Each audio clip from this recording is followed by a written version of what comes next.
ನಮಸ್ಕಾರ, welcome to R K buddies channel. ಇವತ್ತಿನ special video ಏನಪ್ಪ ಅಂದರೆ, ನಾವು ಕೆಫೆ ಸ್ಟೈಲಲ್ಲಿ ಅಥವಾ ರೆಸ್ಟೋರೆಂಟ್ ಸ್ಟೈಲಲ್ಲಿ ಹೇಗೆ ಬರ್ಗರ್ ಹಾಗೂ ಸ್ಯಾಂಡ್ವಿಚ್ ಮಾಡೋದು ಅಂತ ನಾನು ಇವತ್ತು ನಿಮಗೆ ತೋರಿಸ್ಕೊಡ್ತಿದ್ದೀನಿ. ನೋಡ್ಕೊಂಡು ಬರೋಣ ಬನ್ನಿ. ಏನೇನೆಲ್ಲ ಹಾಕ್ತೀವಿ, ನಾವು ಏನೇನು ಬಳಸ್ತೀವಿ, ಅದಕ್ಕೆಲ್ಲ ಎಷ್ಟೆಷ್ಟು ಕ್ವಾಂಟಿಟಿ ಅಂತೆಲ್ಲ ನಾನು ನಿಮ್ಗೆ ಇವತ್ತು ತೋರಿಸ್ಕೊಡ್ತೀನಿ. ನೀವು ನೋಡ್ಕೊಂಡು ಮನೇಲಿ ಮಾಡಿ ರುಚಿಯನ್ನು ಸವಿಬೋದು. ಹಾಗೆ ಇಲ್ಲಿ ನೋಡ್ಬೋದು, ಸ್ಯಾಂಡ್ವಿಚ್ ಬ್ರೆಡ್ ಸ್ಲೈಸ್ನ ನಾವಿವಾಗ ಇಟ್ಕೊಂಡಿದ್ದೀವಿ. ಅದು ಹೆಡ್ಜಸ್ ಏನಿರುತ್ತೆ ಬ್ರೌನ್ ಕಲರ್ ಆಗಿ, ಅದನ್ನು ಸ್ವಲ್ಪ ಕಟ್ ಮಾಡ್ಕೊಳ್ಳೋಣ.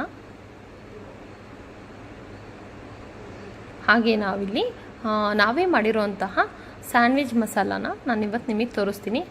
ಮೀನ್ಸ್ ಕ್ಯಾಬೇಜ್ ಮಸಾಲ ಅಂತ.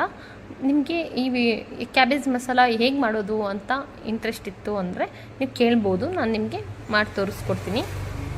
ನೆಕ್ಸ್ಟ್ ವೀಡಿಯೋದಲ್ಲಿ ಕಮೆಂಟ್ ಮಾಡಿ. ನೆಕ್ಸ್ಟ್ ವೀಡಿಯೋದಲ್ಲಿ ನಾನು ನಿಮಗೆ ಕ್ಯಾಬೇಜ್ ಮಸಾಲ ಮಾಡೋದು ಹೇಗೆ ಅಂತ ನಾನು ನಿಮಗೆ ತೋರಿಸ್ಕೊಡ್ತೀನಿ. ಹಾಗೆ ಇಲ್ಲಿ ಕ್ಯಾಬೇಜ್ ಮಸಾಲ ಸ್ಪ್ರೆಡ್ ಮಾಡಿದ್ಮೇಲೆ 2 ಟೊಮೊಟೊ ಸ್ಲೈಸು, ಹಾಗೆ 2 ಸೌತೆಕಾಯಿ ಸ್ಲೈಸು ಆ್ಯಂಡ್ ಆನಿಯನ್ನು, ನಿಮಗೆ ಯಾವ್ಯಾವ ವೆಜಿಟೇಬಲ್ಸ್ ಎಷ್ಟೆಷ್ಟು ಇಷ್ಟ ಆಗುತ್ತೆ ಅಷ್ಟನ್ನು ನೀವು ಹಾಕ್ಬೋದು.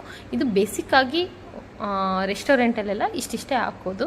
ಸೊ ಇಲ್ಲಿ ಕ್ಯಾಪ್ಸಿಕಮ್, ಆನಿಯನ್ ಹಾಗೂ ಟೊಮೊಟೊ ಮತ್ತು ಕುಕ್ಕುಂಬರ್ ಇಷ್ಟು ಹಾಕಿದ ನಂತರ chilli powder, chat masala, garam masala, white pepper ಹಾಗೂ ಬ್ಲ್ಯಾಕ್ ಪೆಪ್ಪರ್ ಇಷ್ಟನ್ನು ನಾವು ಪೌಡರ್ನ ಸಾಲ್ಟ್ ಸ್ವಲ್ಪ ಹಾಕ್ಬಿಟ್ಟು, ನಾವಿಲ್ಲಿ ಪನ್ನೀರ್ ಸ್ಯಾಂಡ್ವಿಚ್ ಮಾಡ್ತಾ ಇರೋದ್ರಿಂದ ನೋಡ್ಬೋದು, ನಾವು ಪನ್ನೀರನ್ನ ಚಿಕ್ಕ ಚಿಕ್ಕ ಕ್ಯೂಬ್ಸ್ ಆಗಿ ಕಟ್ ಮಾಡ್ಕೊತಿದ್ದೀವಿ. ಹಾಗೆ ಬೌಲ್ಗೆ ಸ್ವಲ್ಪ ಮಸಾಲಾಸ್, ಆಗಲೇ ಏನು ಹೇಳಿದೆ ಅಷ್ಟು ಮಸಾಲಾಸ್ನ ಇದಕ್ಕೂ ಸ್ವಲ್ಪ ಸ್ಪ್ರೆಡ್ ಮಾಡಬೇಕು. ಏಕೆಂದರೆ ಪನ್ನೀರ್ ನಿಮಗೆ ಚೆನ್ನಾಗಾಗುತ್ತೆ, ಟೇಸ್ಟ್ ಕೊಡುತ್ತೆ ಮಧ್ಯೆ ಸಿಗ್ತಾ ಇರುವಾಗ. ಹಾಗೆ ಹೀಗೆ ನೀಟಾಗಿ ಜೋಡಿಸ್ಕೊಳ್ಳೋಣ. ಜೋಡಿಸಿದ ನಂತರ ನಾವಿವಾಗ ಸಾಸ್ಗಳನ್ನು ಅಪ್ಲೈ ಮಾಡೋಣ. ಫಸ್ಟ್ ಒನ್ ನಾವು ಹಾಕ್ತಾ ಇರೋದು ಚಿಲ್ಲಿ ಗಾರ್ಲಿಕ್ ಸಾಸ್ ಅಂತ. ಅದ್ರ ನಂತರ ತಂದೂರಿ ಸಾಸ್, ಇದು ಸೆಕೆಂಡ್ ಒನ್ನು.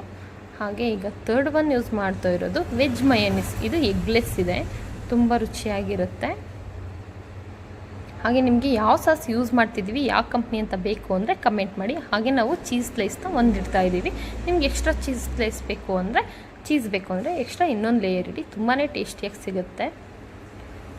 ಹಾಗೆ ಬರ್ಗರ್ಗೂ ಅಷ್ಟೇ ಸೇಮ್ ಪ್ರೊಸೆಸ್ಸು. ಇಲ್ಲಿ ನಾವು ಫಸ್ಟಿಗೆ ಚಿಲ್ಲಿ ಗಾರ್ಲಿಕ್ ಪೇಸ್ಟ್ ಏನು ಹೇಳಿದ್ನಲ್ಲ ಸಾಸು, ಅದು ಹಾಕ್ಕೊಂಡ್ವಿ. ಅದ ನಂತರ ತಂದೂರಿ. ಈಗ ನಾವು ಹಾಕ್ತಾ ಇರೋದು ಮಯೋನೀಸ್, ಅದೇ ವೆಜ್ ಮಯೋನೀಸ್ ಆಗಲೇ ಹೇಳ್ದಾಗೆ ಅದನ್ನು ಕೂಡ ನೋಡ್ತಾ ಇರ್ಬೋದು. ಎಲ್ಲ ಮುಗೀತು ಪ್ರೊಸೆಸ್. ಇದಕ್ಕಿನ್ನೇನು ಕಟ್ಲೆಟ್ ಇಟ್ಟರೆ ಆಗೋಯ್ತು. ಹಾಗೆ ನಾನು ಇವಾಗ ನಿಮಗೆ ಸ್ಯಾಂಡ್ವಿಚ್ನ ಸ್ವಲ್ಪ ಹೀಟ್ ಆದ ತಕ್ಷಣ ಸ್ವಲ್ಪ ಬಟರ್ ಸ್ಪ್ರೆಡ್ ಮಾಡಬೇಕು. ಆಗ ನಿಮಗೆ ಟೇಸ್ಟ್ ಇನ್ನೂ ಎಸೆನ್ಸ್ ಆಗುತ್ತೆ ಅಂತ ಅಷ್ಟೇ. ಇದನ್ನು ಇನ್ನೊಂದು 10 ಮಿನಿಟ್ಸ್ ಇಟ್ಟರೆ ಆಯಿತು. ಇಲ್ಲಿ ನಾನು ಕಟ್ಲೆಟ್ನ ಫ್ರೈಡ್ ಮಾಡ್ಕೊಳ್ಳೋದು ರೆಡಿ ಸಿಗುತ್ತೆ ನಿಮಗೆ, ಇಲ್ಲ ಮನೇಲಿ ಕೂಡ ಮಾಡ್ಕೋಬೋದು ವೆಜ್ ಕಟ್ಲೆಟ್ ಅಂತ. ನಿಮ್ಗೆ ಆ ರೆಸಿಪಿನೂ ಬೇಕು ಅಂದರೆ ಕಮೆಂಟ್ ಮಾಡಿ ತಿಳಿಸಿ, ನಾನು ನಿಮ್ಗೆ ಹೇಳ್ತೀನಿ. ನಾವಿಲ್ಲಿ ಎಣ್ಣೆಲಿ ಸ್ವಲ್ಪ ಫ್ರೈ ಮಾಡಿರೋ ಕಟ್ಲೆಟ್ ಇಟ್ಬಿಟ್ಟು, ಅದು ಹೇಗೂ ಬಿಸಿ ಇದೆ ಅಲ್ವಾ, ಅದ್ರ ಜೊತೆಗೆ ನಾವು ಚೀಸ್ ಸ್ಲೈಸ್ನ ಹಾಕ್ಕೊಂಡು, ಅದು ಸ್ವಲ್ಪ ಕಟ್ಟಾಯಿತು ಬಟ್ ನೀಟಾಗಿ ಬರುತ್ತೆ. ಆ ಥರ ನೀಟಾಗಿ ತೆಗೆದು ಹಾಕ್ಬಿಟ್ಟು ಓವನ್ನ ಒಂದು 2 ಮಿನಿಟ್ಸ್ ಆನಲ್ಲಿ ಇಡಬೇಕು. ಹೀಟ್ ಇರಬೇಕು ಓವನು. ಅದಾದ ನಂತರ ಅಲ್ಲಿಟ್ಟರೆ ಇಲ್ಲಿ ನೀವು ನೋಡ್ತಾ ಇರ್ಬೋದು ಸ್ಯಾಂಡ್ವಿಚ್ ರೆಡಿಯಾಗಿದೆ. ಸೊ ಎಡ್ಜಸ್ಸಲ್ಲೆಲ್ಲ ಸಾಸಸ್ಸು ಸ್ಪ್ರೆಡ್ ಆಗಿರುತ್ತೆ, ಅದು ಪ್ರೆಸ್ ಆಗೋದ್ರಿಂದ. ಸೊ ನೀಟಾಗಿ ಲೆವೆಲ್ ಮಾಡಿಕೊಂಡು ನೀಟಾಗಿ 2 ಪೀಸಾಗಿ ಕಟ್ ಮಾಡ್ಕೊಳ್ಳೋಣ. ಈಗ ಕಟ್ ಮಾಡಿದ ನಂತರ ಪ್ಲೇಟಿಗೆ ಇಟ್ಕೊಂಡು ಡಿಸೈನ್ ಮಾಡ್ಕೋಬೋದು. ನೀವು ನೋಡ್ತಾ ಇರ್ಬೋದು ನನ್ನ ಕಸಿನ್ನು, ಆ್ಯಂಡ್ ಇವರು ಶ್ರೇಯಸ್ ಅಂತ, ಇವ್ರು ನಮ್ಮ ಕೆಫೆ ಕುಕ್ ಅಂತ, ತುಂಬ ಚೆನ್ನಾಗಿ ಮಾಡ್ತಾರೆ. ನೀವು ಕೂಡ ಒಂದು ಸಲ ಬಂದು ಟ್ರೈ ಮಾಡಿ. ಬಡ್ಡಿಸ್ ಕೆಫೆ ಅಂತ ಅಮೃತ ಕಾಲೇಜ್ ನಿಯರ್ ಇದೆ, 100 ಮೀಟರ್ಸಲ್ಲಿ. ಸೊ ಬನ್ನಿ, ನಾನು ಸಬ್ಸ್ಕ್ರೈಬರ್ ಆದರೆ ನಿಮಗೆ ಫ್ರೀ ಸ್ಯಾಂಡ್ವಿಚ್ ಕೊಡ್ತೀನಿ. ಹಾಗೆ ಇಲ್ಲಿ ನೀವು ನೋಡ್ತಾ ಇರ್ಬೋದು ಬರ್ಗರ್ ಕೂಡ ರೆಡಿ ಆಗಿದೆ. ಅಲ್ಲಿ ಹೀಟಲ್ಲಿ ನೀಟಾಗಿ ಚೀಸ್ ಎಲ್ಲ ನೀಟಾಗಿ ಬ್ಲೆಂಡ್ ಆಗಿದೆ.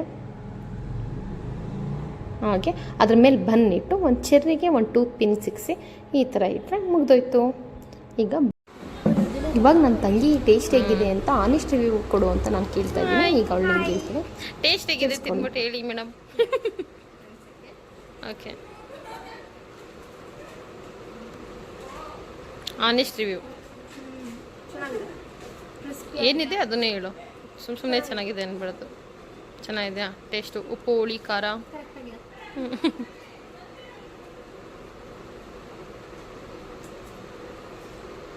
Thank you for watching.